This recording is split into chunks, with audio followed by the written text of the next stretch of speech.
Assalamu alaikum. Peace be upon you. And I wish I could say that in French as well, but I'm very limited. I know bonjour.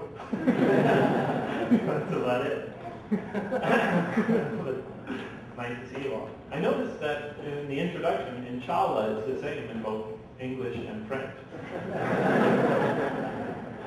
My daughters, I have to share this with you. My daughters are growing up. Whenever they would ask my wife for something, an ice cream cone or let's go to the store or something, she would always say, inshallah, inshallah. And so after a while, whenever she used to say that, like, Mommy, can we get an ice cream cone? And she would say, inshallah. They'd always go, why not? All right. Well, but that's sort of a little bit of the subject that I want to talk about today. And that is about raising Muslim children in the United States of America and Canada, and some of the difficulties involved with that. So this is one of my most unpleasant lectures to deliver. And tomorrow I get to talk about something that I enjoy talking about much more. But I think it's an important topic. But bear in mind that I really don't know much about the Canadian Muslim scene. I'm much more familiar with the American Muslim scene. And much of what I might say today may not exactly apply to things in Canada, in particular in Quebec.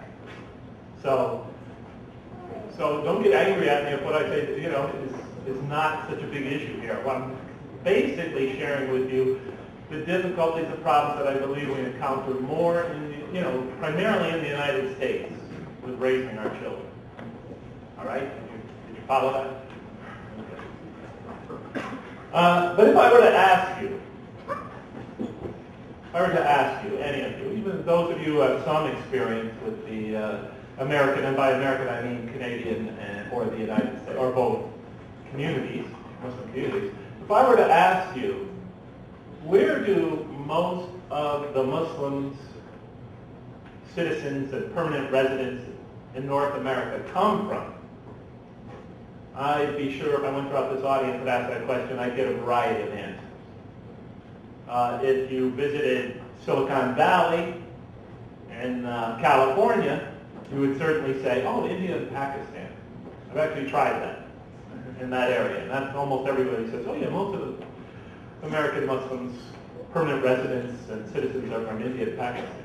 If I asked you that in northern St. Louis, you would probably say, well, Eastern Europe, Bosnia, and some of the other Balkan countries. If I asked that same question in Kansas City, people familiar with the Kansas City community would say, oh, the Arab world, and so forth and so on. If I asked you in southwest San Francisco, you would say, oh, the Fiji Islands. But the common denominator, I think, or maybe the least common multiple, got to think about that for a second. But the common denominator to all those answers, I think, is that if you ask most people that have some knowledge of the American Muslim community, and if you ask them where do most of the citizens and permanent residents come from, the answer would be overseas. The answer would be they're immigrants. But that cannot possibly be the case. And I want to explain to you why. Let's just take the American scene. The United States scene. In the United States, the estimates are that there are somewhere between, 2 million and 8 million. Now the estimates by the Muslim community are up to 10 million, 11 million. Escalating very fast. But the estimates vary to how many Muslim permanent residents and citizens live in America, because the census doesn't record that data. But the most moderate estimates, and the ones we'll take as sort of a median estimate, is 5 million. Let's say there are 5 million Muslim permanent residents and citizens in the United States of America. So let's try to figure out just sort of roughly how many of those are from overseas. Well, during the 50s and 60s and 70s, and even thereafter, there was a massive, large-scale conversion to Islam in America. Many, many African-American brothers and sisters first went through the Nation of Islam. Not all of them did, but that was the majority. Embraced the Nation of Islam's teachings under Elijah Muhammad, but the great majority of those brothers and sisters followed the same path blazed by Malcolm X and Waratheen Muhammad and came over to mainstream Islam. Now, at the height of the Nation of Islam, when Malcolm X was recruiting so successfully, they had 1 million members, 1 million on their membership list. Now, most of those brothers and sisters eventually came over to mainstream Islam, and then there's been a steady influx of Muslims from that same community, the African American community, ever since. We could be sure that there are somewhere in the neighborhood, at least, of 1 million African American converts to Islam in America. The majority of them came through the Nation of Islam experience, but certainly not all. So right there you have 1 million homegrown American Muslims. But in the 70s and 80s and 90s and since, we've had quite a few converts from other ethnicities in America, a steady trickle, as they said in the Time magazine article. Time magazine article estimated back in the early 80s that there were somewhere near 5,000 converts per year from other ethnicities. Less than 30 years since, so that's another 150,000 converts at least, and the rate of conversion has been increasing. So, but let's just say 1 million, 1.2 million converts to Islam in America, and a lot of researchers, non-Muslim researchers, think that's a low estimate. But let's take that as an estimate. 1.2 million, just to be a conservative side, 1 million converts. So that's already a significant number of homegrown American Muslims. But now, let's count the children. Children, those who are born in the United States but of Muslim parentage. Now, Muslims started immigrating to the United States. There were big waves back in the early 1900s and around 1950. But the most recent wave of immigration started in 1970, 80, 90, 2000, up till now, the last 50 years. So by now there should be second and third generation, even fourth generation Muslims in America from that latest wave of immigration. Now the average Muslim in America lives in a family. The average Muslim family in America has what size? What do you think the average size is? Well, the average American family is 4.25 people. But Muslim families tend to have more children than the national demographic, and I think if we said 3, that would really be a low estimate for the number of children in the average American Muslim family. I have 3 children. We have one of the smallest families in the Muslim community in Lawrence.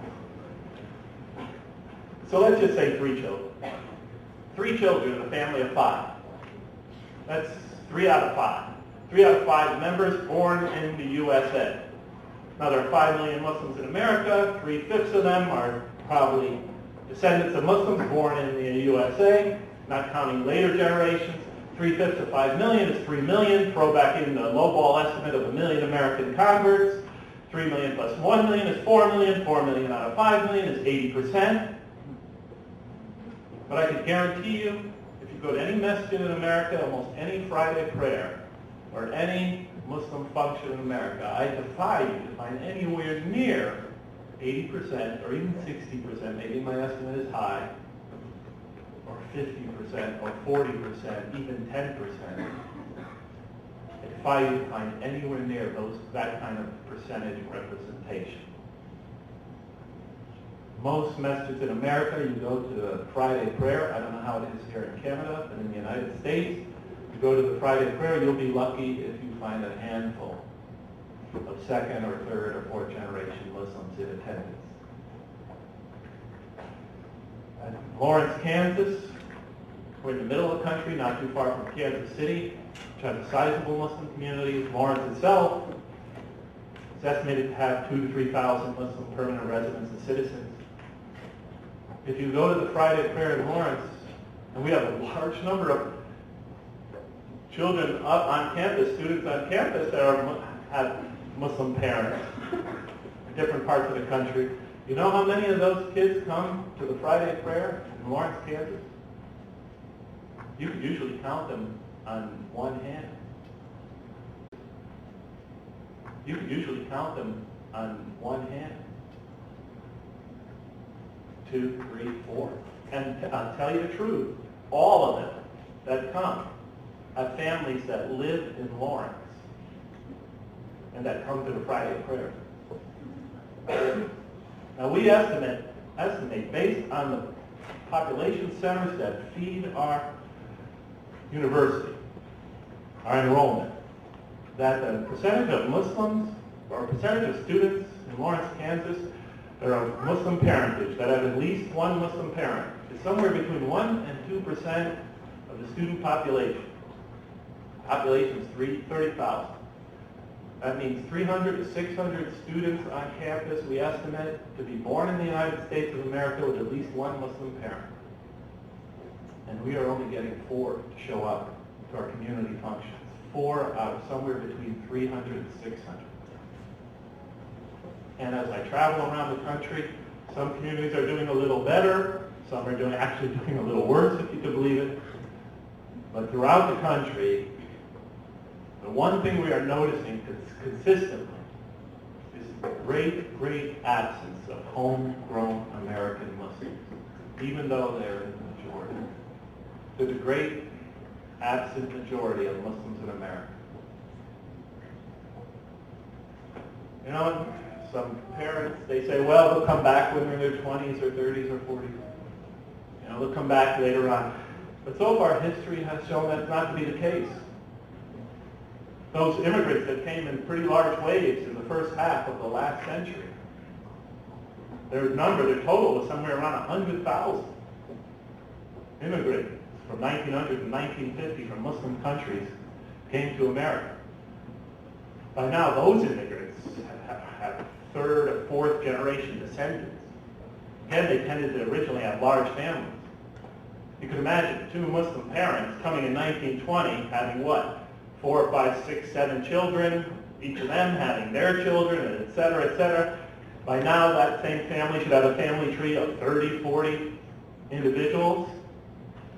Times 100,000 is 4 million. Where are those 4 million descendants? We don't see them. They're long gone. Sometimes you meet them. Sometimes I give lots of lectures throughout the United States. Sometimes somebody will come up to me and say, you know, my great-great-grandfather was a Muslim. Or, you know, my great-grandparents on this side of my family, they were Muslim. They've been completely absorbed into society, and Islam is something long in their past. Through the past 50 years, there has been a large-scale, steady flow of immigrants to America from Muslim countries. And although the Muslim community has created many American Muslim institutions, like the Canadian Islamic Congress, for example, and MSA, and ICNA, and ISNA, and ANC, and CARE, MPAC, and so forth and so on, the religion has not really taken root in America. Because crucial to the vitality of any religious community is its ability to engage and attract converts and or descendants. Any community that cannot attract its converts and engage them or its descendants has to continually rely on immigration to sustain it. And such a community cannot rightfully be said to be really rooted in the society. So the question is, where have all the indigenous Muslims gone? Where have all the homegrown Muslims gone? This is a major, major question. You'd think it would be on the front page of every Muslim publication in America. You'd think that it would be the main topic, the principal theme at Islamic conferences. But time and time again, the issue is not discussed. It might be alluded to here and there, an oblique remark that seems to refer to this problem, but you don't see any real major effort to discuss this. And I really don't know why. Now, to be honest with you, brothers and sisters, I'm sort of worn out talking about it because it just seems like something our community doesn't want to discuss. I often say that when I'm invited to a community to discuss this subject, I'm usually invited once. I get an invitation later, please don't give that lecture again, could you talk about something else? Talk about the purpose of life, or talk about your conversion experience, or talk about this and that, something to cheer us up. It is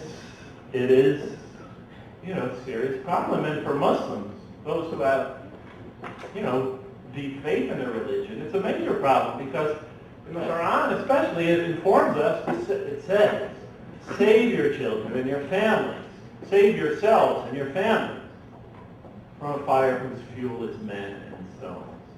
From a fire for whom we ourselves are the fuel for that anguish that we suffer in the next life, and the false object of worship symbolized by stones.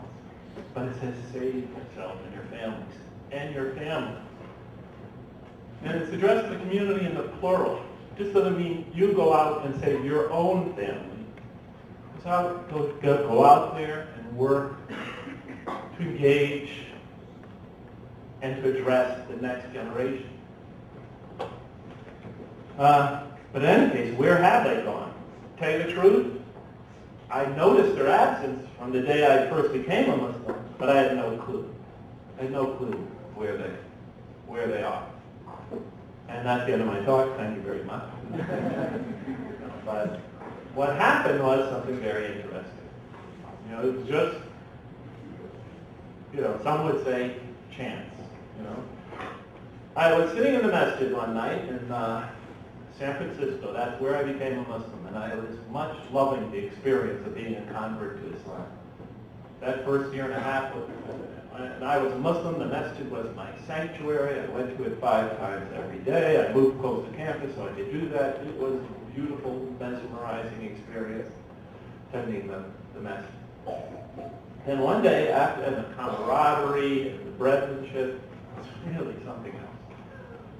And since I came from a somewhat dysfunctional family, it was great having all this love from fellow community members. So I became extremely attached to the mosque, and one night we're sitting in the masjid, sitting in a circle like we always did after Rational prayer, talking and chatting. And then Muhammad, who's the oldest member of our community, he's about 40-something, he's from the Middle East, he informs us, as we're sitting in a circle, he says, brothers, my oldest boy turned 16 today. Now Muhammad was the oldest member of our community, and his son was the oldest of the next generation. And we all started laughing, congratulating him, and praising him, etc. But his eyes were cast down to the carpet. And when he lifted them slowly, we saw big round teardrops dropping down his cheeks, making their way down his cheeks slowly. We all got quiet. And he looked at us and he said, brothers, I lost him. I've lost my son. And we knew what he was talking about. We saw it in the surrounding communities time and time again. Muhammad was a religious man. And he did his best to raise his child as he was raised. Somehow, he felt he had lost his son. And when I left San Francisco, his son still wasn't won back to the community. And a lot of times when we lose them, it's very hard to win them back. So, as I drove home from the masjid that night, I was haunted by the image of Muhammad's face. Because I just had the good news a couple of months earlier that my wife was pregnant with our first child, who would turn out to be a daughter. And I was wondering, as I was driving back from the masjid that night, well, 16 years from now, will I too be looking at the fellow members of my community with that same vacant, defeated expression on my face? And so I started writing. I began writing, recording my experiences of what it was like to be an American convert to Islam in the United States of America, assuming that somehow my children might relate to my experience. Figuring that we're both from the United States of America, the difficulties and problems that I face, they might be able to relate to them. and it might be of some help to them. So I wrote my first book, which I entitled it Struggling to Surrender. I wrote it for my children. And I left it on my shelf in a manuscript form for my children. But my friends used to come over and want to read it, and I lend it to them, and they read it. And finally, they kept saying, Jeff, you've got to try to publish this. You've got to try to publish it. So I did, and it got published. And then something interesting happened. I began receiving emails from converts from the United States and Canada. Not emails. That time the email, Al Gore hadn't invented it yet. I began receiving letters and telephone calls and other forms of communication of converts mostly, saying that they very much, back in those days, of course not everybody could relate to my experience, some had very different experiences, but I received many, many emails of converts sharing similar experiences, feeling that they could relate to mine. And I noticed from our communications that the converts that many, many converts that I communicated with, our paths to Islam and our paths thereafter intersected at many key points. And based on that, I wrote another book for my children, and I called it Even Angels Act. And a large part of it is devoted to theology, the theological type of questions that drive many Americans, not just Muslims, from belief in God.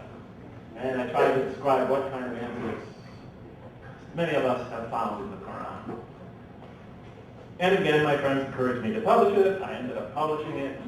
It came out, and then something remarkable happened. I began receiving emails, mostly emails, because now it was email generation. I began receiving email after email after email after email from young people in America and Canada who were struggling with their faith, young Muslims. A large number of them, a good percentage, said they had already left the faith. They weren't Muslims anymore. Many felt they were on the verge of leaving the faith. Almost all of them felt they were in a crisis, a faith crisis. It was an interesting sample. It's not your average American Muslim person who was emailing me. Most American Muslim young people growing up there have no connection to the religion aside from the fact they know it's in their heritage.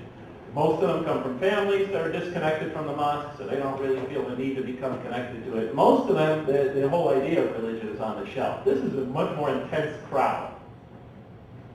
These were people, many of them that grew up in religious families and that were struggling with their religion. These were people that had become atheists, but still were tormented to the extent that they needed to double-check things. It was an interesting group. And I began to record these communications. I opened a file, and began to put them in there. And the file of those communications quickly grew to 100 pages, and then 200 pages, and then 300 pages, so I reduced the font size, and 400 pages, 500 pages, and now over 1,300 pages long. And based on those communications, I wrote my next book, which was called Losing My Religion, A Call for Help. Because one of the emails I received was entitled, Losing My Religion, A Call for Help. So I changed the file to that name. Because I felt that this was a very important perspective that our community should be aware of. This is vital information. Because if we want to know why these young people aren't coming, it's not like they're going to come knocking on the door and tell us. It's a very hard group. Most of them will never share their experiences with their parents. Time and time again, I would get these emails, and I stopped doing this. But the first few years, I would invariably email them back and say, why don't you discuss this with your parents? Why don't you discuss this with your local imam? Why don't you discuss this with a religious leader in your community? And they would send me back things like, are you crazy, Dr. Wang? They would totally freak out. I would be disinherited. My father would kill me. My parents would say I shamed the entire family and every generation of it because I went and talked to your mom about these questions. So I realized that we have a major crisis on the hand. We have young people in crisis, in a faith crisis, who had nowhere to go to. I mean, the very fact that they were seeking out some obscure author in the very middle of the United States of America, in a small Muslim community, in an isolated area, tells you just how desperate their situation was. So, I think it's an important perspective, because if these people, who have enough concern to actually seek out somebody to help them with their problems, had these problems, you could be sure that the much greater numbers of second-generation Muslims who have nothing to do with religion, have no concern with it, if they were to counter the community, if they were to try to participate in the community, they would have very similar problems. So I wrote that book. I didn't know what was going to happen to it, and that's an interesting story, but I'm not going to tell you that. Today I'm just going to share with you what was shared with me. Let's see, what time is it? 5 up, is that right? 8 up? 7 up? Is that right? 9 up, thank you. Okay, so I'll take about 20 minutes, 25 minutes to share with you what they shared with me. Don't stone the messenger. And then I'll talk about 20 minutes or so, 25 minutes, how we might approach that, and then I guess we can discuss it after. I wish I had all the answers. I don't. But I think these are important issues and they need to be talked about. We need to be aware of it. It needs to be moved up to the front of our community's agenda at meetings and conferences and publications and so forth. Well, where have all these children gone? What kind of problems did they present to me? Well, one, top of the list, believe it or not. Oh, you'll probably believe it. Top of the list is, of course, culture clash. The clash between the mosque culture, the culture of the mosque, and the surrounding society. And chief thing, the principal item in this category, of course, was the treatment of women in their local Muslim community. The treatment of women. Here's some of what they shared with me. Many of these young people complained that, and they usually said that Islam does these things. They didn't say the community does these things, or the community, this happens in the community. They'd email me and say, Islam makes it this way. They all very often identified these things with Islam because they were told that these things were Islam, or were demanded by Islam. They said women were discouraged from attending the congregational prayers, the 5 daily prayers. They said that women were placed in secluded, separate areas away from the main prayer hall so that they would be secluded from the men. And for many of them, this was a major problem. The seclusion of women in their communities was a major problem.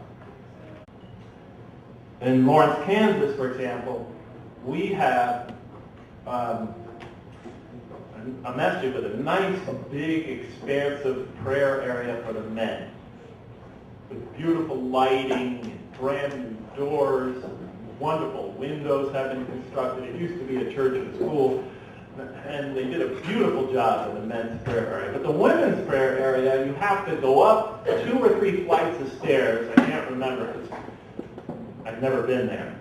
But you have to go up 2 or 3 flights of stairs and then down a hallway, I remember, and then through this little corridor and down this dark corridor. And then you finally come to the women's prayer area, which is small, dark, and poorly maintained, with lead paint, chipping from the walls, electrical outlets exposed.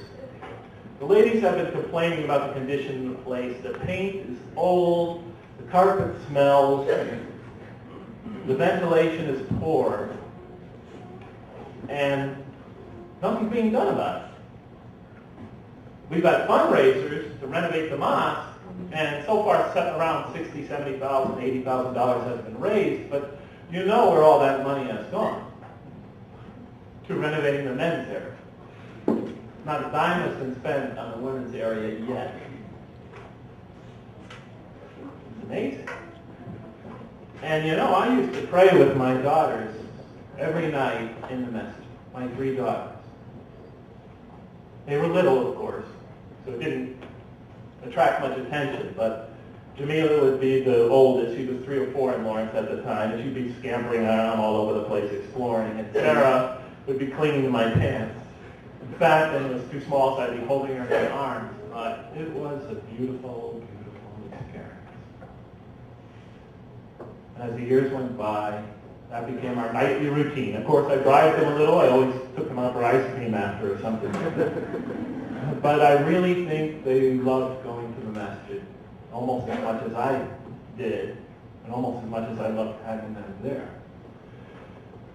But as they got older, some of the rumors started to fly, and people used to make hints, and tell me, they're getting a little Jeff. They should be praying upstairs in the dungeon. Well, they didn't call it the dungeon. But the point is that little by little my daughters started to get, I used to try to protect them from that. Because, of course, during the time of the Prophet, peace be upon him, the women used to pray in the same courtyard as the men in Medina. And there were no barriers or separations or things like that. So I didn't feel the need to have them go somewhere else. They got older, they just prayed at their little line of 3. They enjoyed it, but there were the stares, there were the uncomfortable glances, there were the remarks to my wife sent through other women, and so forth and so on. They got, little by little, they got to know about it, and they gave the ladies' prayer area a try. But going back up there in the dark at night, through the hallways, alone in that dark and dingy area, it wasn't very comforting to them, and it destroyed the whole experience. But the long and the short of it is my children haven't been to the masjid to pray in about 8 years. I'm not saying they're not Muslims, but I've come to realize that most likely their experience of Islam in America is going to be very different from mine. My experience has always been a community experience. It's an experience of faith community. Their experience is going to be one of practicing Islam in virtual isolation. And I wonder what their how that's going to affect everything. Their whole life, their future, their commitment to the faith, their children, links to the religion. It's a big issue. The young people also shared with me that women are denied positions of leadership in most communities in America. It's not everywhere, but in many communities it's true. I went to a community in New Jersey not just long ago. I said, do you know that 4 or 5 years ago I came to a community and they wouldn't allow women to vote in the elections? Community election. And then like 15 ladies raised their hands in the audience. We can't vote in our election. It still happens to this day. Women are denied positions on boards of directors or executive committees in many communities. And women converts, I'm trying to rush through some of these, the most visible group of converts to Islam in America, claim, I don't know if this is true, I'm not part of the women's group.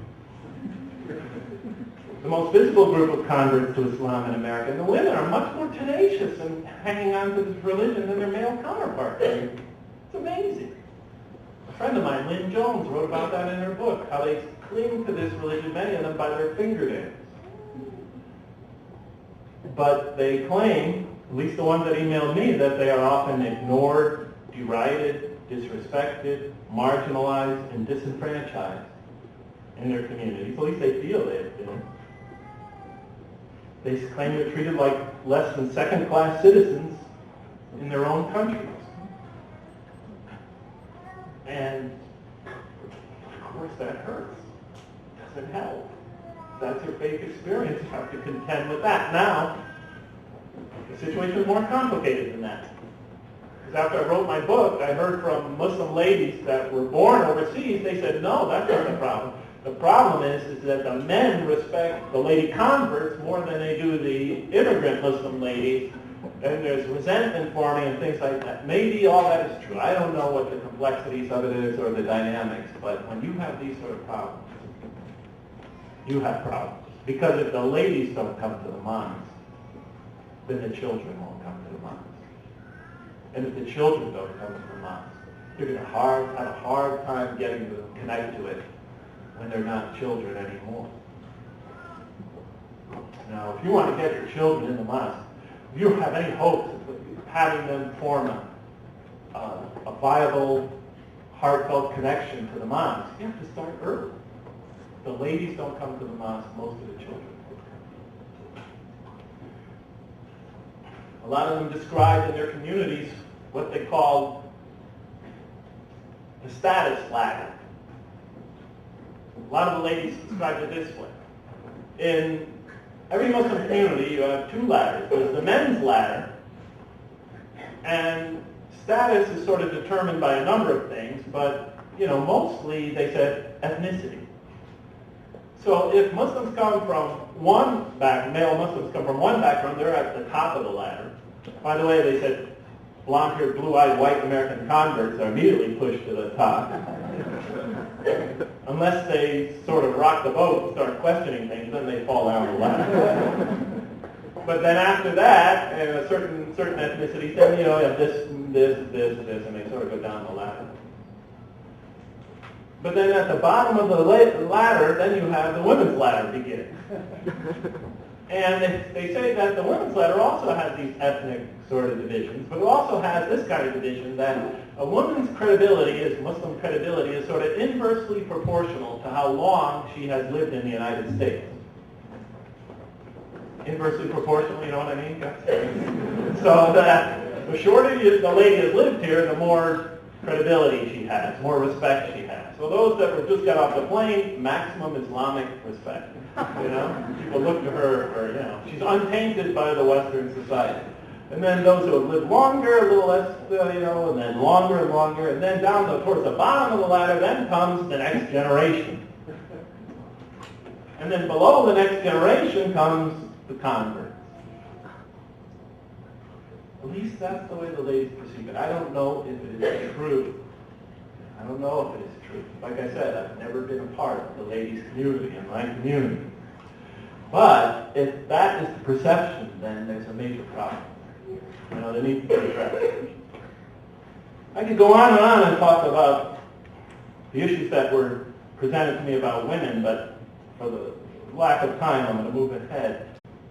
A lot of our young people claim that there's an intellectual divide. They have to develop a certain intellectual schizophrenia to negotiate the mosque culture and then the larger culture. They say that they have to think one way in the Muslim community, and then they have to shift and think another way in their schooling and in their education and their jobs. They have to adopt kind of like a double think. And sometimes it drives them nuts because sometimes it's not always easy to shift from one to the other. They say in the American community, these are some of the things that were said. In the American community, great emphasis is put on rationalism. And they claim, well, in the Muslim community, great emphasis is put on traditionalism, following the tradition, not rocking the boat. Don't question, especially if the questions are difficult to answer. That question is haram. It's haram to ask that question. You can't ask that question. Then you're non-Muslim. But what if I really have that question? Well, then you better get rid of it. But I can't get rid of it because I can't answer it. Well, then you're non-Muslim. Just put it out of your mind. Some of them actually email me and describe these kind of dilemmas. I remember when I first became a Muslim, I thought I would share with my community my experience. Of course, my experience was I was an atheist with all these objections to the existence of the idea of God, all merciful, divine, creator. And then I had all these objections, and I read the Quran, and it answered my questions for me. So I would give stand in front of an audience like this one, in a masjid or somewhere, and start to explain it, and I would begin by presenting the questions I had that led me to disbelieve in God. And I tell you the truth, brothers and sisters, I'd get halfway through the questions, and brothers would start standing up and say, this is haram. It's haram to even consider these questions. I told him, I'm going to tell you what came next. No, it was that way. But of course, that was back in 1982. Things have progressed a little bit since then. But for many of our children, it is still that way. They have a question, you're a kafir. Don't ask that question. Don't you dare go to the imam with that question. Everybody in the community will say my children are kafir. They say that the larger society promotes individualism, celebrates the maverick who goes out there and blazes a trail, challenges tradition, thinks outside the box. They say the Muslim community puts great emphasis on strict conformance to community norms and standards. Don't rock the boat. Don't stand out. Just keep a low profile, unless you're going to represent an overall point of view. I could go on with this. Critical objective research is emphasized in one community, promoted in one community, adherence to the ancient authorities. I'm not saying these things are, one is bad and one is just saying that for a lot of our kids, they feel that they're caught in an intellectual dilemma. Free speech and freedom of thought is celebrated in the United States of America and Canada. Of course, in the United States of America, under George Bush, it's almost meaningless now. But free speech and freedom of thought is still much celebrated in the United States of America. In the masjid, our young people complain that there are some very severe limitations on speech and thought. A lot of communities, you got to get before you can even say something in the masjid, you got to get permission from the leadership, and they have to know what you're going to say, and so forth and so on. All speech and thought is very strictly controlled, as it is in many third world oligarchies, for example. In any case, many of our kids for these are problems. Let me just summarize it rather than go down the intellectual doublethink that many of our young people complain of and our converts. Basically, the idea is this. Many of our young people, they're not scholars of Islam. They're not university professors that are going to go out and start exploring and reading, going through ancient texts and things like that. Most of them are just kids, and they are basing, and as they're growing up in America, they are weighing these two communities side by side. And they are intuitively trying to figure out which one makes more sense. And by and large, they are seeing the mainstream culture with all its faults and flaws. They're still seeing the mainstream culture as democratic, inclusive, tolerant, encourages mutual respect and objectivity, where arguments are won by rational thought. In contrast, many of them see their mosques as totalitarian, exclusivist, shutting out points of view that don't agree with the leadership, intolerant, patronizing, oppressive, and where proof and arguments are won by intimidation and threat. That's what the way they're seeing it. And many of them think that this religion just doesn't make sense. And like I said, they associate it with Islam. And they email me, well, Islam requires this. And I have to email them back and say, are you sure that Islam requires that? That's how deeply confused they are. Because ever since they were kids, they were told Islam requires this, Islam requires that. Let me give you an example of the type of concrete examples they give me. One young lady said, my dad doesn't have a clue how I'm going to get married someday. She said, my dad tells me that if I see one of my classmates in a mall or something like that, or out on the street when I'm with my family, and he's a non-Muslim, it's okay if I go up and talk to him. Say hello and things like that.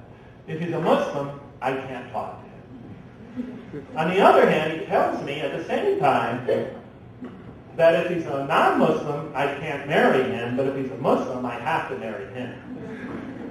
So she said, here it is, the boys that I have no chance of marrying, I could talk to them, but the boys that I'm supposed to marry, I could never talk to them. Another young lady wrote me and she said, it's really strange. They keep us so separated from each other in the chaperoned environment of the community. They keep us so segregated from one another and secluded from one another that we virtually have no contact with Muslims of the opposite gender. She said, so what happens is, in reality, for every 1 minute of contact I have with a Muslim male who someday I'm supposed to marry from among them, I have 1,000 minutes of inadvertent contact with non-Muslim males who I'm not supposed to marry someday. She said, is it any wonder that Muslim girl after Muslim girl is falling in love with non-Muslim boys? 1,000 to 1. And it says in the Quran that God has put, a mutual attraction between the sexes, in human nature, etc. This magnetism. And drawing them together. She said, what did they expect? A young boy wrote me. He said to me, my dad is a social schizophrenic. When he's at the masjid and he sees a female fully covered, dressed modest as can be, he sees them, he's shocked, and immediately turns around and faces the opposite direction. And then at work, on the Thanksgiving holiday, he always has a special day where they celebrate, Thanksgiving at work. And he's invited us, of course, his family, to go to that. And he's putting his arm around ladies, talking to them, chatting, etc., the non-Muslim lady. Why does my dad find a Muslim lady fully dressed more threatening to morality than a non-Muslim lady in a short skirt at a Thanksgiving party? In an open environment. And they're starting to say, this just doesn't make sense. And I can give you an example after example after example. Think if you're a young kid growing up in America, and you're comparing these two things side by side. Of course, you don't talk to your parents about it, because they'll, if these kids are right, freak out. So what do? You just keep it to yourself and wait for the time when you're old enough to start deciding what your own lifestyle is going to be. You keep it to yourself. You just live with these doubts.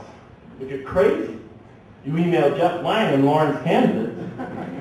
I received 2 emails today, by the way, and asked him to help you with your problems. And I'll tell you the truth, I don't feel up to the challenge most of the time. This takes a community effort. It's only so many minutes in a day. There's so much reading I could do. And I wasn't born in the Middle Eastern culture. I don't even understand it. I understand the Western culture. That's all I know. That's where I grew up. And I tell you the truth, things that are obvious from a Middle Eastern point of view or from a Far Eastern point of view are not obvious from a Western point of view.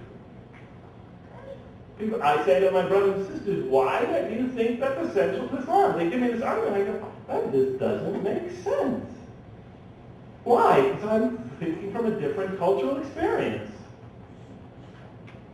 But in any case, these are some of the things our young people are grappling with.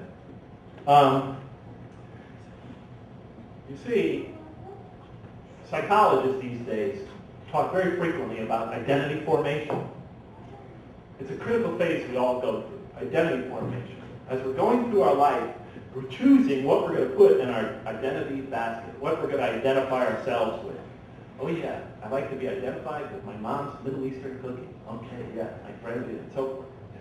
I like to be identified as somebody of this background. I like to be identified in this way or that way. I like to be identified as a smart student. I like to be identified as a woman, and so forth and so on. You know, we constantly are making those choices throughout our life, but especially it reaches its most chaotic and difficult period with adolescence.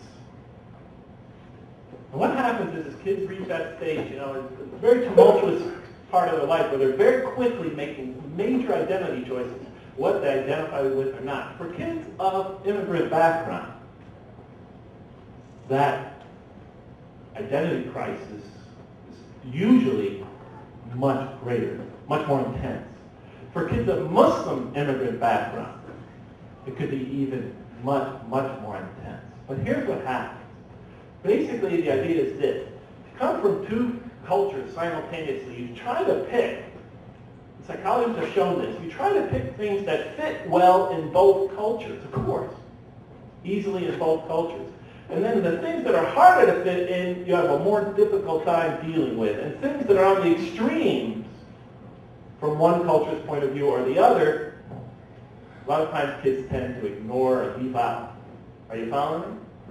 So if kids go to their messages and they find them to be extreme or nonsensical or irrational from the other point of view, their other point of view, juggling two identities at once, two basic baskets at once, they tend to stay away from them. And so in Lawrence, Kansas, at the beginning of every semester, we have this phenomenon. Converts enter the religion. A lot of them burn out after 6, 8, 9 months, 2 years, whatever. I'm not saying all of them. I'm saying a lot of them. We've had 34 converts in the last 5 years. Right now, 2 of them still go to a mosque. But that doesn't mean they all left the religion. Some have moved away, but still, many of them still live in Lawrence, and they have nothing to do with the community. But it takes them a while.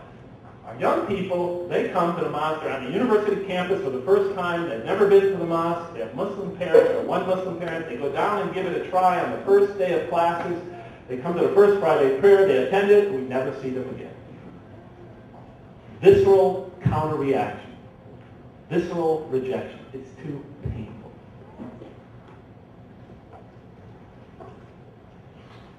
A lot of our young people, other issues, theology, the purpose of life. You're growing up in the United States of America or Canada. They sit, drink coffee with their friends, and they're of a different religion, so the issue of religion and theology often comes up. It's a big talking point for kids in America, especially high school and college age. And somebody asks them, what does your religion see as the purpose of life? I don't know, God created us to worship Him. Why does your God need to worship? Well, He actually created us because Adam sinned, so He punished everybody for Adam's sin. Why does He put us here to suffer? Why didn't He just pop us into heaven?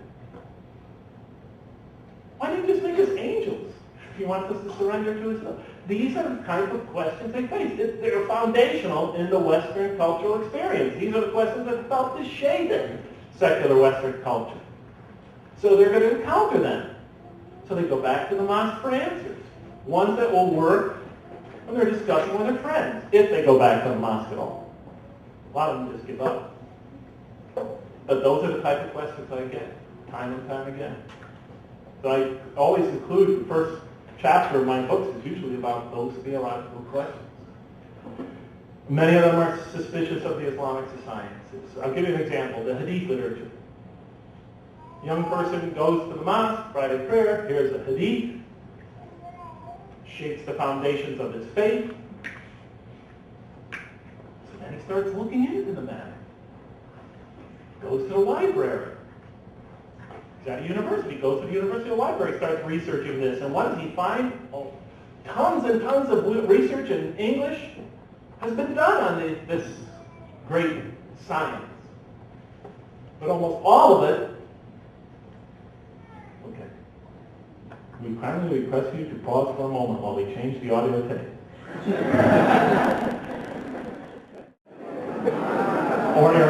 Order in the court. Are you ready? Order in the court. Are you ready?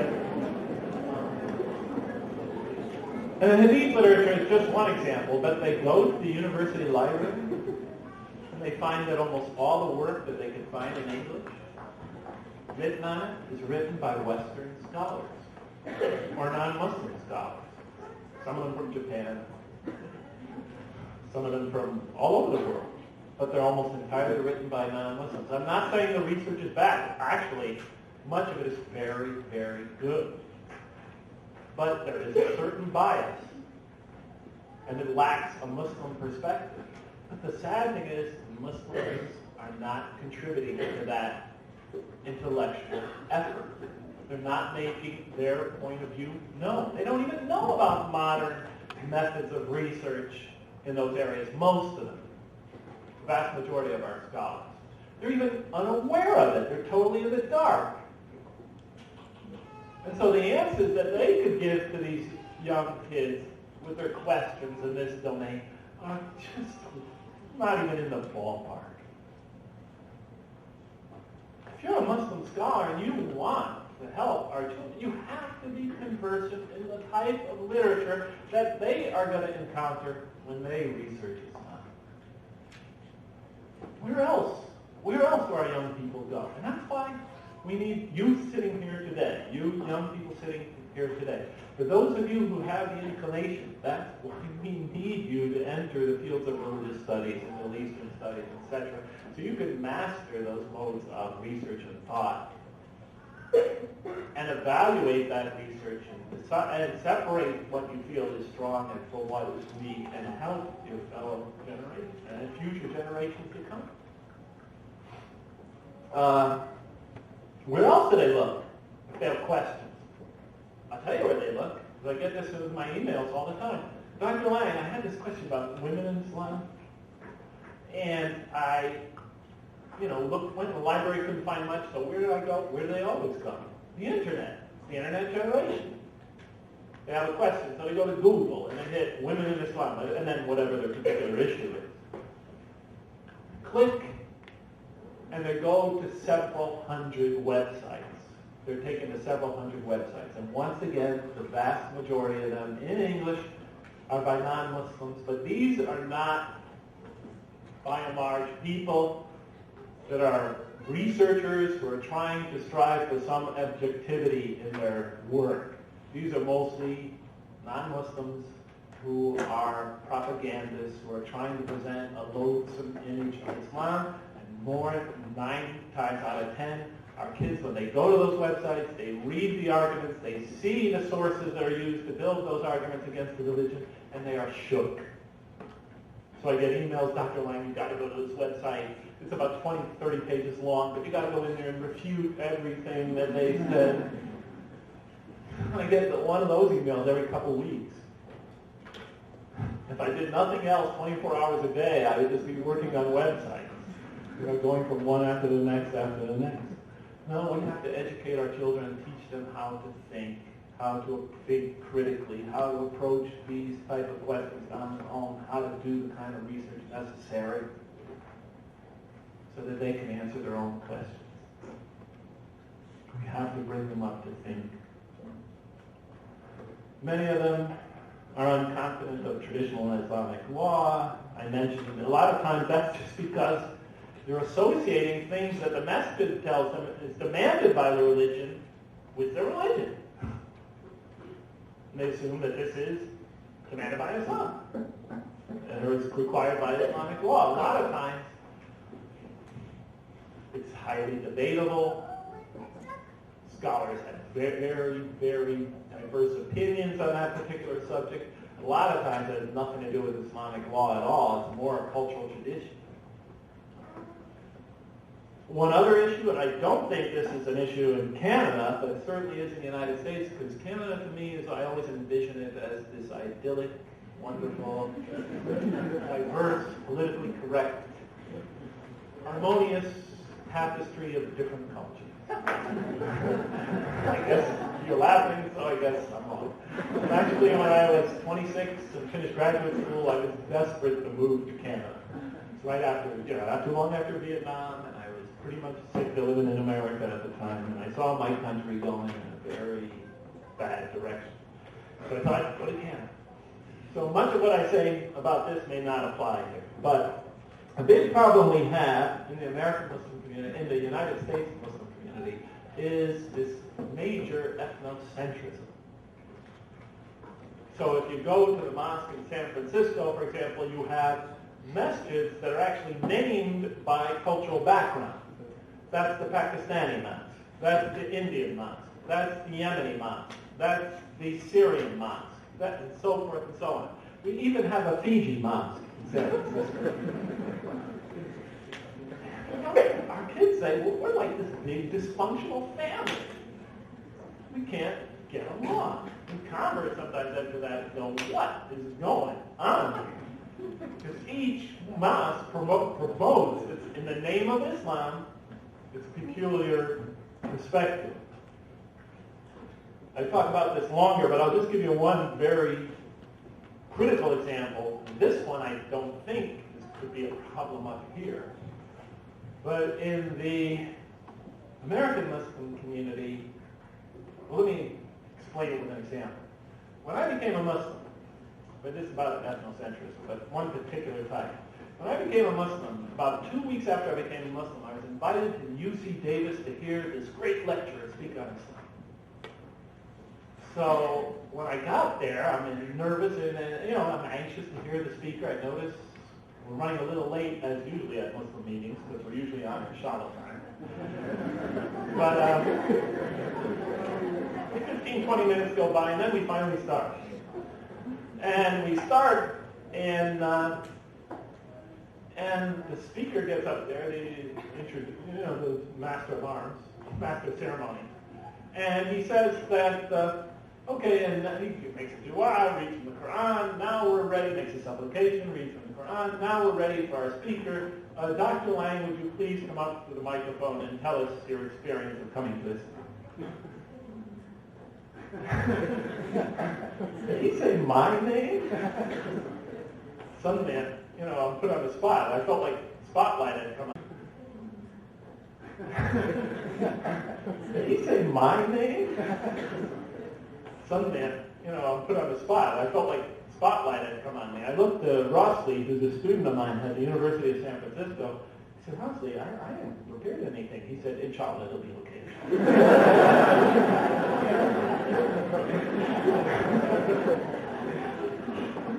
You should see the look of worry on his face. But, okay. So I get up there, I'm unprepared. I give them this 5-minute, contorted summary of things as best as I can recall. I really hadn't absorbed it yet, the whole experience. And then I get done, and I step away from and then the master of ceremonies makes another supplication and prayer, and then recites a little bit more of the Quran, and then adjourns the meeting. And then I get down, I step off the stage, it's about 2 feet off the ground. I step off the stage, hit the ground, and every brother in the place, all 200 or something of them, converge on me. And I felt like it was Gandhi, converged on me. You ever see the movie Gandhi? The crowds all around him. That's the way it felt. People grabbing, touching. That's the way it was. They were touching my head. They were kissing my forehead. They were crying. Some of them were crying. Telling me how pure I was, how wonderful I was. I knew who I was, and not much different than I was the day before. I was freaking out, They were giving me that Islamic triple hug. I had never been hugged by a man in my life. Really. Not even my dad. We're Germans. Even my mom rarely hugged me. This is not about touchy-feely people. I was in San Francisco, for God's sake. Standing there like, what's going on? Is this the correct community? They were writing their names and addresses on pieces of paper and sticking them in my pocket. Every pocket was puffed. I looked like the scarecrow in The Wizard of Oz. It took me 2 hours to get out of that room. The door was only 40 feet away. By the time I finally made it through the crowd and got over there, and I had like 30 rides offering me a ride all the way back to San Francisco. By the time I got over there, 2 hours had passed. Well, you know, the interesting thing about it is I was not the only speaker that night. There was another convert who also presented his recent conversion story. But he got like 8 handshakes, got off the stage, was out of there in 3 minutes, and had to find a ride back to San Francisco. But the only difference I could see from me and that convert, because he was a graduate student at UC Berkeley, a fine institution, was he was black and I was white. And I was wondering, did I enter a community of races? What is going on? It was devastating. That wonderful experience I just had just was so utterly tainted by the fact that that brother was totally ignored. And I thought, well, I'll just ignore it. Maybe I'm reading into it something. And then, it would happen time and time again. I'd be standing in the mosque one day talking to an American brother who converted to Islam from an African-American heritage, and the brothers would come up and shake my hand and ignore him or walk right out. One time in the masjid in Lawrence, Kansas, liberal environment, Rush Limbaugh said that, what do you call it? It's like a liberal oasis, and he meant it in a bad sense, in the middle of George Bush country. But I'm standing up giving the khutbah, and then I finally asked the brother, I told them we had a problem in this regard, and I said, I'll give you an example. How many of you know the American converts in our community? All the brothers seemed confident they did. So I said, raise your hand if you know Brother Jeffrey Lang. They all smiled. And how many of you know Brother Douglas? They laughed. Brother Eric? They laughed. They held up their hand. How many know Brother Kareem? How many of you know Brother Nathan? Nathan? Kyler? How many of you know Brother Malik? Malik? Paul? They didn't know. There were 4 African-American brothers, students at the university who attended every Friday prayer practically since they were there. The American converts, to be honest with you, their attendance was much more sporadic, the white American converts, the Caucasians. Yet they all knew them, but didn't know them. Now I believe it's not what I initially thought it was, deep-seated racial, violent hatred. Because some of the brothers who came up and shook my hand, they were darker than the African-American brothers. It wasn't that. There was something, I don't know, an experience of colonialism or the fact that Caucasian Europe is always seen as a perennial nemesis, and when one of these comes over, they think of it as some sort of victory or things like that. But the point of it is, it's the reaction among us who grew up here is visceral. Again, we went through that kind of racism. When I grew up in Bridgeport, Connecticut, we were warring in the streets. And many of us who came to Islam came because we sensed that something was better. We read the Quran. And we go to our community and think, here we go again? Because even if it isn't really based, somebody, every time I bring this up, comes up to me and says, it's not racism. It's just that, you see, because when a white person converts, it's rare, and so we think that, they could do as much to bring. It doesn't matter. Maybe, who cares what the reason is, or the rationale? The point is that it's destructive, and it's going to eventually lead to the kind of racial antagonism and animosity that we lived through and are still living through. The scars are still fresh, they're still bleeding in the United States of America. I hope it's not a problem here in Canada. But it's just an example. But the other kinds of ethnocentrism and racial stuff racism, or not racism, but ethnocentrism is a big, big problem for our converts, for our homegrown Muslims.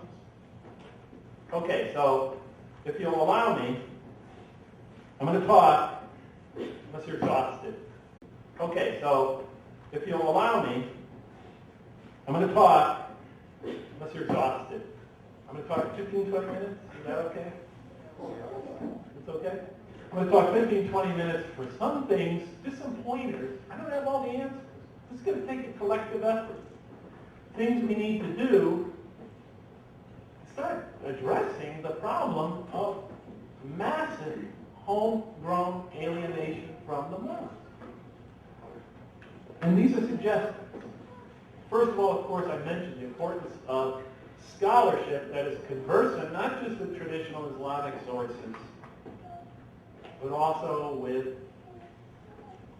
the vast amount of Western scholarship that is coming out. We need young people that are superior in that kind of work. And it's happening. We're starting to get it. We need more. We need to make our voices heard. And we need, not to go in there with a chip on your shoulder or anything. Just become good scholars. But, also, I wanted to mention a proposition that I think we can discuss in a moment. And I think you'll agree with me basically, generally on this. It's like a meta-theorem. It's not always true, but it's most often true. And the theorem is this: the greater the number of practices and beliefs that we insist are essential to Islam, that we identify with Islam. This is Islam. Islam requires this. And you hear it all the time. Even though there might be very vigorous debate among the scholars right now in the Muslim community about a particular thing, you'll hear whoever happens to take this position or that position say, this is Islam. Even though they never really read, even though they haven't studied this in an objective, thorough, scholarly manner, they promote it as Islam. But what I'm trying to say is the greater number of practices and beliefs that we claim, or we insist, are demanded by Islam, the fewer will be the number of people who will consider Islam as a religious option. This goes for children growing up here, recent converts, potential converts, non-Muslims who encounter the community. Are you following me? Let me give you a quick example. When I first became a Muslim in 1982, you may agree with some of what I'm saying, you may disagree with some of it. Just to give you an example.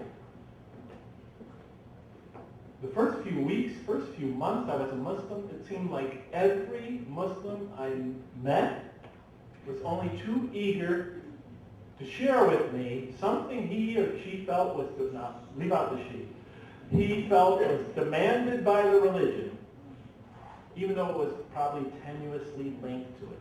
There was no direct or powerful or overriding evidence, or it wasn't like there was unanimity among the scholars, past and present. For example, I was told, some of this, it was 1982, our community has grown up a little, so some of this is going to seem maybe a little funny, but I was told that I must wear Middle Eastern clothing. I was told that's sunnah, and you have to wear Middle Eastern clothing if you want to be a good Muslim. I was told that I could never listen to any music of any kind. I was told that I must make all my supplications in Arabic. I remember saying to them, what, does God not understand English? I was told that I must not whistle, that I must not use utensils when I eat, but I have to eat with my right hand, cannot have a television, cannot wear a tie because it looks like a cross, must overthrow the American government when the first opportunity arrives. Actually, that one's probably okay. Now look, I'll never get back in the country. They'll probably send me to Syria. The women cannot leave their house without their husband's permission. There were a whole ton of women ones. Women can't vote, women can't work outside the home. Islam says that women can't drive. I was told that Islam forbids democracy, that Islam demands that I change my name to an Arabic one, even though Bilal and Salman al-Farsi are esteemed non-Arab Muslims with non-Arabic names, and the Prophet, peace be upon him, never complained about that, that targeting civilians is permissible in jihad, and so forth and so on and on and on and on. And you know, if I hadn't read the Quran before becoming a Muslim, and go through that amazing experience, I would have left religion just from the utter confusion of it all. All this and much, much more was told to me is demanded by Islam. And the Quran warns us about that. It says, have you considered what provisions God has sent down? I'm roughly translating in English. And how you made some of it haram and some of it halal? You made it haram and halal. In the Quran, the burden of proof is on the person who makes it haram, because everything is halal without divine evidence, according to the Quran. But, you know, time and time again, brothers say, that's haram, that's haram, that's haram. Young people email me. So many things are haram in this religion. Is anything halal? And then the verse says, has God indeed permitted you to do this, or do you invent a lie concerning Allah? In the Quran, inventing a lie concerning Allah is a big deal. When the Quran speaks about shirk, it doesn't just mean associating other beings as partners with God. If you read those, I looked up every instance of the use of the word shirk or the verb sharaka in the Quran, and much of it is about people who associate their own whims or fancies with God. It's a major problem, because that's how you destroy religion. That's how you destroy religion, because it builds a barrier between the potential spiritual seeker and whatever truths you might be trying to share. So when I first was interested in Islam, when I was a graduate at Purdue, I was talking to my friend Muhammad, who was from the Middle East. He was also a graduate student in mathematics. I said to him, Muhammad, the issue of women, and we got talking about that in adultery, and finally he said to me, Jeff, you got to understand something. In Islam, it's bad for a man to commit adultery. But it's much, much worse for a woman to commit adultery. I said, is that in Islam? He said, yes. And I told him, well, that shows you that a man or men invented your religion. And I just wasn't interested in talking about Islam anymore. But things changed later. After I met a Muslim woman, another graduate student. No, I didn't end up marrying her. Having a relationship with her. But she was very devout. She came to me for tutoring. We started to discuss the religion. And I started to reconsider, maybe taking a look at the Quran. And then later on, I actually did. But in any case, the Quran also says, and say not for any false thing your tongue puts forth. This is halal and this is haram. Be very careful. So that you do not invent a lie, so that you do invent a lie against God by doing that. And I have many other references of that form, but I don't want to exhaust you with it all. I've just meant to give you this example. We Muslims believe we have a message to share. I've just meant to give you this example. We Muslims believe we have a message to share. We don't convert because God says He's the only one that guides somebody to Islam eventually or not, to surrender. But we have an obligation to share, especially when people are seeking. But let's pretend this is our potential audience. Let's pretend this is the United States and Canada, the Canadian and American population. And we're Muslims and we're trying to represent our faith in America. And then we start telling people what the religion demands and doesn't demand. And let's say we say Islam demands that and requires that we believe that there is no God but the one God. Actually, some people are going to have a problem with that. I don't know, monotheistic religions are very chauvinistic, they're violent, etc. We're going to lose some there. We need to be more tolerant. We'll lose some. Are we going to soft pedal that idea? No, because universal agreement among Muslims, we all understand that that's the requirement of the religion. And then we tell people, for example, Islam requires that you, pray 5 times a day. Oh, going to church once a week is already too much. Pay zakat. Oh, I pay taxes. Come on, give me a break. Fast the whole month of Ramadan. Are you kidding? You've got to be joking. Make the pilgrimage to Mecca. Terrorists, no. Even though we're losing part of our potential audience because we represent those things, we feel obliged to because we agree that the religion demands it. And then we tell them, there's no drinking or, alcohol or recreational drug use, so there goes most of it. Sex outside of lawful marriage, and there goes the rest, right? But we feel that the religion requires it. And we're not going to stop pedal, even if this were to go away entirely. But when we tell people that, women can't drive, or that you can't wear a tie, or women must always be strictly secluded from men, all types of music are haram. You could target civilians in jihad. You could just go on and on. You can't have this. This is haram, that's haram, that's haram.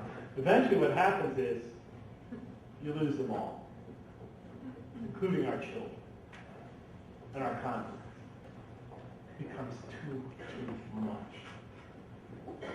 They burn out. And the problem is, brothers and sisters, it's my feeling, and you could say I'm wrong, but my feeling is the biggest barrier between Islam and the United States and Canada, the message of Islam in the United States and Canada, and especially when it comes to our children and converts, but even beyond that, it's not the Jewish lobby, it's not even the media. Sorry to say, it's us. Because when we do those things, we erect barriers between the faith and the seekers. What happens is we become an argument against Islam. We do.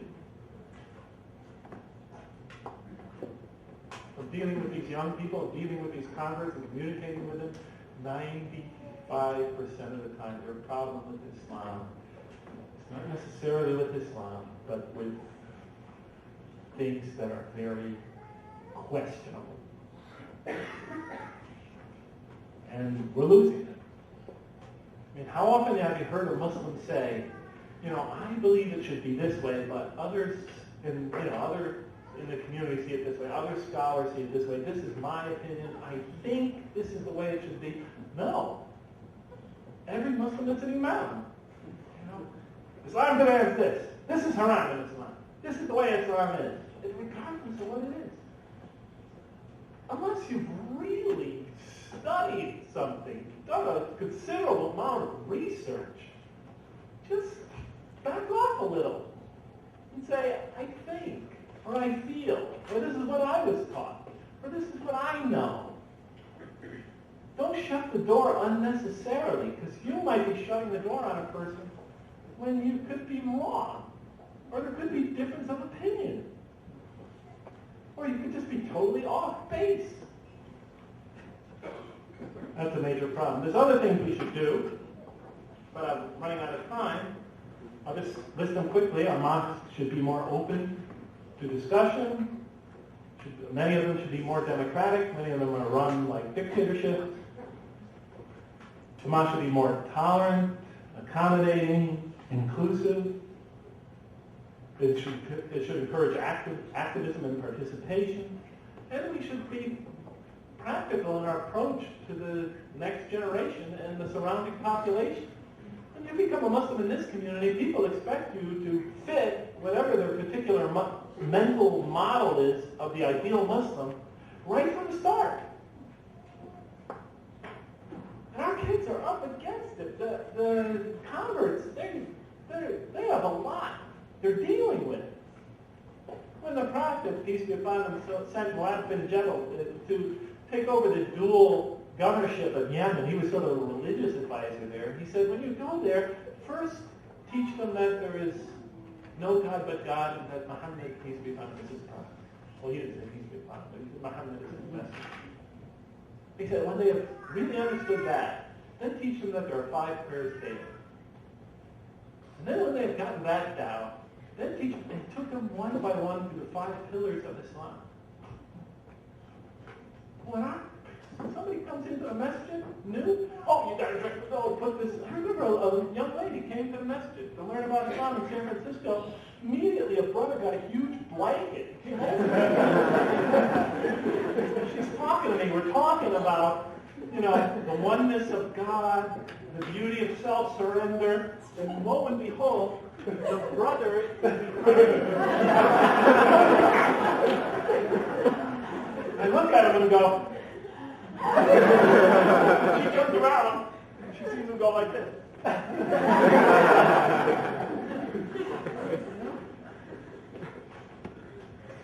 Unreasonable. People open in the door, you get an audience to talk to. Don't drive them away. Priorities. Prioritize things.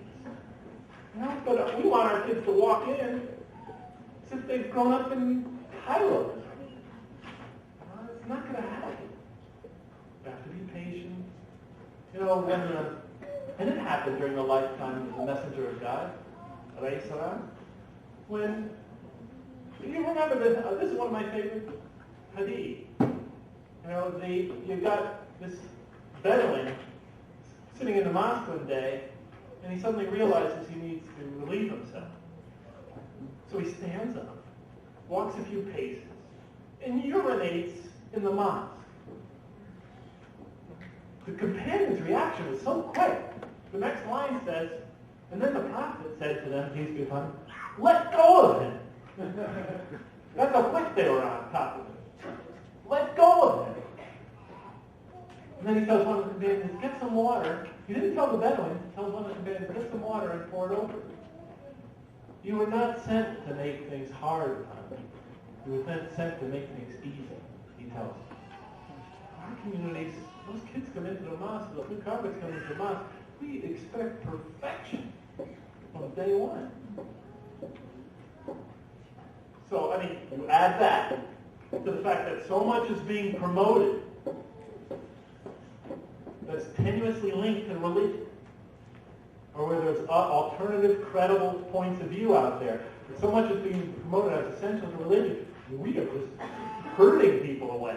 In any case, brothers and sisters, I'm writing a 4th book. Deals with some of these subjects in more detail, but I don't pretend to be a scholar of fiqh or anything. Just Muslim parent, observing what's happening to our children, trying to share that point of view with you. Thought it would be obvious, but then why aren't we doing it? So I thank you for your time, and may the peace and mercy of Allah be upon you all. Assalamu alaikum wa rahmatullah.